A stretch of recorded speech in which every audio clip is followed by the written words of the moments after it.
여러분 반갑습니다. 이번 영상은 지난 차시에 했던 김원일의 손풍금에 대한 피드백입니다.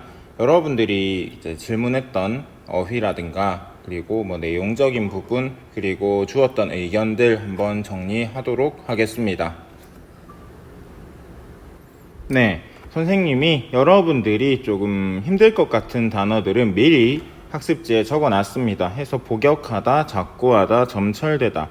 복역하다 같은 경우에는 징역을 살다, 작고하다 같은 경우에는 누군가가 돌아가시다. 나이가 많은 분이 아니면 나보다 조금 높임의 대상이 되는 분이 돌아가실 때를 우리가 돌아가신 상태를 작고하다라고 합니다.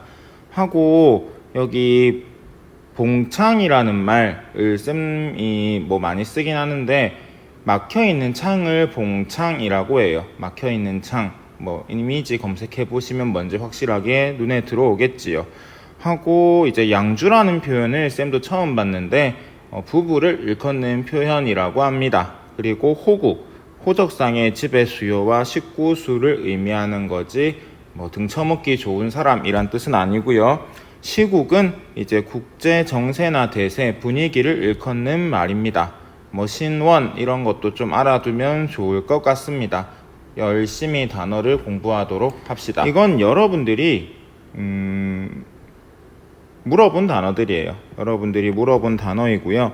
여기 보면 손풍금은 여러분들이 물어본 건 아닌데 그냥 제가 궁금해서 찾아보았습니다. 사실 이 풍금이라고 하는 게 악기의 이름이에요. 작은 피아노 같은 거 건반이 있는 악기를 풍금이라고 하는데 손에 들고서 연주하는 풍금이라고 해서 지금 우리가 쓰는 말로는 아코디언이라고 합니다. 아코디언을 손풍금이라고 하네요. 자, 그리고 도민증이란 표현이 있습니다. 도민증.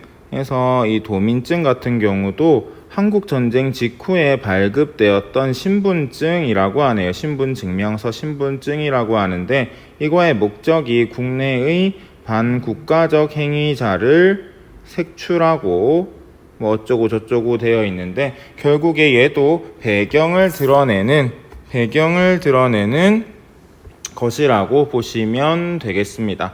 자, 졸도 이런 것들은 알 거고요. 공박이라는 말이 있습니다. 여기 공박이라는 말이 있는데 이 박이 들어가는 거는 말로 싸우는 거, 말을 좀 주고받는 거 할 때 많이 쓰는 표현이에요. 논박하다 이런 것들 있지요. 그래서 박이라는 말이 들어가면은 말로 싸우는 거다 정도로 생각하시면 될 것 같아요. 하고 물꼬라는 말도 우리가 많이 씁니다. 그래서 물꼬를 트다 해서 어떤 일을 시작하다라는 것을 비유적으로 일컫는 말이 물꼬라고 합니다.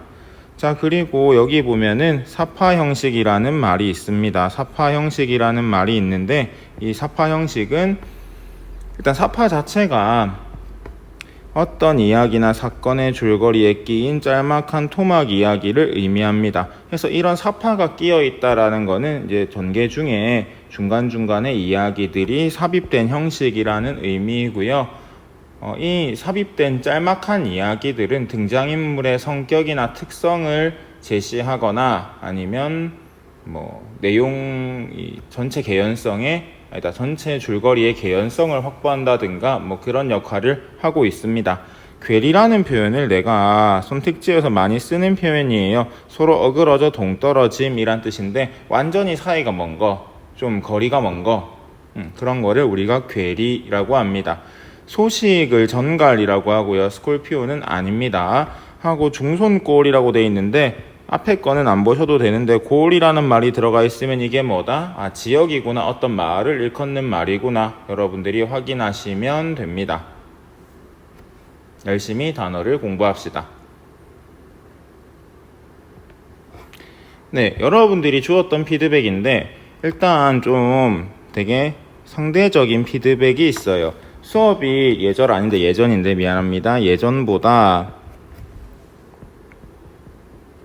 길어져서 수업에 집중하기 쉬웠다라는 피드백도 좀 있었고요. 다른 수업에 비해서 영상이 너무 길어서 힘들다.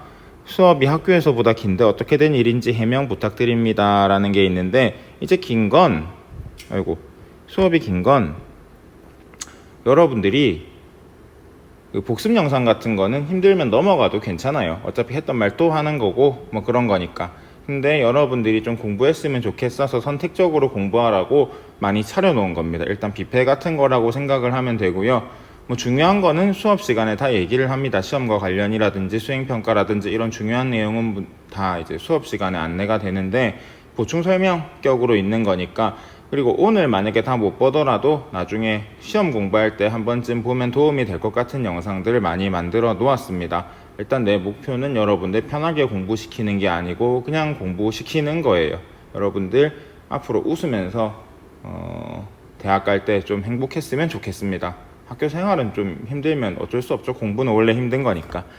자, 그리고 복습 영상을 보면서 노트에 무엇을 정리해야 효과적일지 생각했다. 정리가 잘 되지 않아 어렵다. 내용 분석이 약간 어려워서 영상을 보면서 따라가려고 노력했다라는 말이 있는데 뭐 정리하실 필요는 뭐 정리하면 좋죠. 해서 내용 자체를 여러분들이 도식화해서 정리해서 이해하는 거는 여러분들 내신 공부에는 도움이 될 거예요. 근데 내가 이 수업 시간에 지향하는 바는 여러분들이 소설을 분석할 때 중요한 것을 표시할 수 있느냐 없느냐. 왜? 다시 보기 위해서, 빨리 찾기 위해서 표시할 수 있느냐 없느냐를 연습하는 겁니다.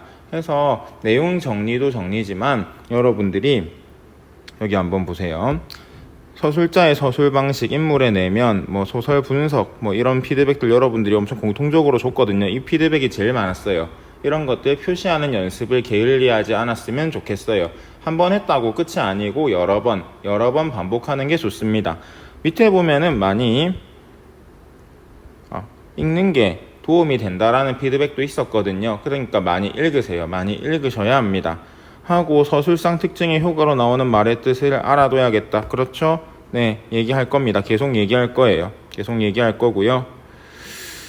밑줄이 많아서 보기 불편할 때가 있는 것 같아요. 쌤이 나중에도 얘기할 거지만 내가 이렇게 밑줄을 쳐놓는 건 굉장히 맥시멈한 일입니다. 굉장히 맥시멈하게 치는 거고요. 여러분들이 여기에서 뭘 칠지 뭘 치지 말아야 될지 나는 이 정도면 됐다라고 하는 것들은 여러분들이 알아서 판단하셔서 그냥 가리시면 됩니다. 나는 할 수 있는 한 최대한 쳐놓고 최대한 상세하게 하려고 하는 거예요. 왜? 일단 여러분들한테 모범을 보여야 되기 때문에. 근데 이걸 100% 따라하라는 건 절대 아닙니다. 여러분들이 주어진 시간 내에 할 수 있는 만큼만 하시면 됩니다. 자, 색깔이 화려해 필기 구분이 좀 어렵다. 이거는 뭐 좀 미안해요. 일단 어떻게든 애써 보겠습니다. 하고 필기한 채로 수업을 하니까 어디를 설명하고 있는지 잘 모르겠어요. 지금 이 빨간 거 보이나요? 이 빨간 거 제가 또 찾아냈습니다. 이렇게 할 수 있구나 라는 거. 방금 전에 돌려서 미안해요. 어지러울 수 있는데 하여튼 이거 레이저 포인트 가지고 좀 집중할 수 있도록 하겠습니다. 수업하면서 같이 필기를 해주시면 좋겠습니다. 내가 한 번에 2개를 못해요. 미안해요. 왜 연필로 필기를 해야 되나요? 내가 이거 6반인 것 같은데 6반에선 얘기를 안 했나 봐요. 우리 반이거든요. 뭔가 딴 얘기 하다가 자리 바꾼다 그랬나? 하여튼 우리가 지금 이 시간에 하는 거는 일종의 연습입니다. 아까도 얘기했지만은 실제로 모의고사나 수능에서 우리가 쓸 수 있는 건 샤프, 연필밖에 없습니다. 그래서 그걸로 지문을 분석하는 연습을 지금 이 시간에 하는 거예요. 그러니까 어때요? 생각보다 어려워요. 생각보다 어려우니까 여러분들 어떻게 해야 되겠어요? 네, 열심히 연습을 해야겠죠. 도형을 이렇게 크게 친다든지 아니면 밑줄을 구분을 따로 이렇게 한다든지 다양한 방법이 있습니다. 나는 색깔로 구분합니다. 편하겠다. 맞지요? 힘들어요. 이것도 얼마나 힘든 줄 압니까? 근데 내가 여러분들에게 이렇게 해주는 거는 여러분들 공부하기 편하라고. 근데 여러분들은 뭐 하라고? 표시를 연필로 단일한 것으로 잘 할 수 있게 연습하는 게 중요합니다. 이거 시험 범위인가요? 라고 누가 물어봤는데 진짜 이거 이름 내가 한번 볼라다가 내가 참았어요. 내가 이제 원칙이 피드백은 이름 보지 말고 보자. 이게 원칙이거든요. 근데 이름 볼라다 참았어요. 시험 범위입니다. 그래서 이거부터 계속 이제 소설 다루고 있는 건 중간고사 범위라는 거 여러분들 반드시 알고 계시기 바랍니다. 문법 보고 싶다. 예, 나도요. 보충 문법 할 거예요. 비문학이랑 문법. 자, 여기 보면은 질문이 크게 두 가지가 있었어요. 두 가지 질문이 있었는데, 나와 나의 차이가 뭔가요? 라는 질문이 있었고요. 전쟁이 나도 맴돌았다. 요약적 제시인데요. 자, 요거는 지문 보면서 설명할 거고요. 요약적 제시는 나와 나의 차이 같은 경우는 오늘 지문에서도 이게 나오거든요. 오늘 지문 얘기할 때 한 번 더 얘기해 주도록 하겠습니다. 지문 잠깐 보겠습니다.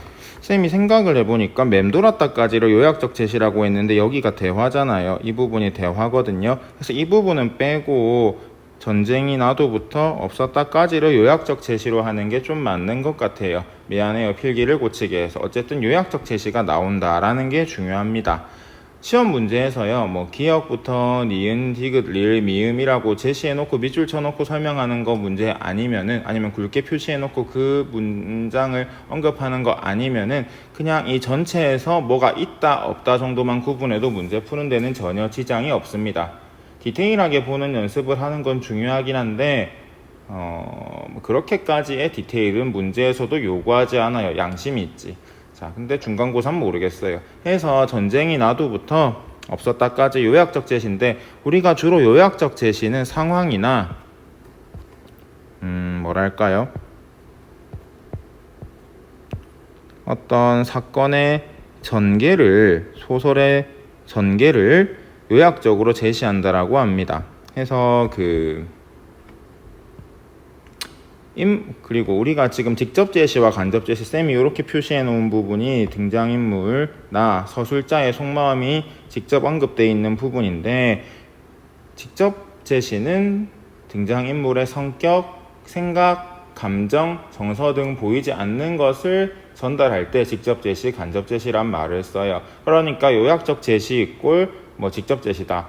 뭐 이런 관계는 잘 드러나지 않는다라고 보시는 게 좋을 겁니다. 그래서 요약적 제시는 좀 간단하게 생각하면은 상황이나 사건 전개를 제시할 때 쓰는 표현이고 직접 제시와 간접 제시는 등장인물의 속, 마음, 생각, 내면, 정서, 감정, 보이지 않는 것들을 전달할 때 쓰는 표현입니다. 이 두 가지 표현 여러분들 반드시 기억을 하시기 바랍니다. 요약적 제시는 고전소설 할 때 되게 많이 나와요. 기억을 하세요.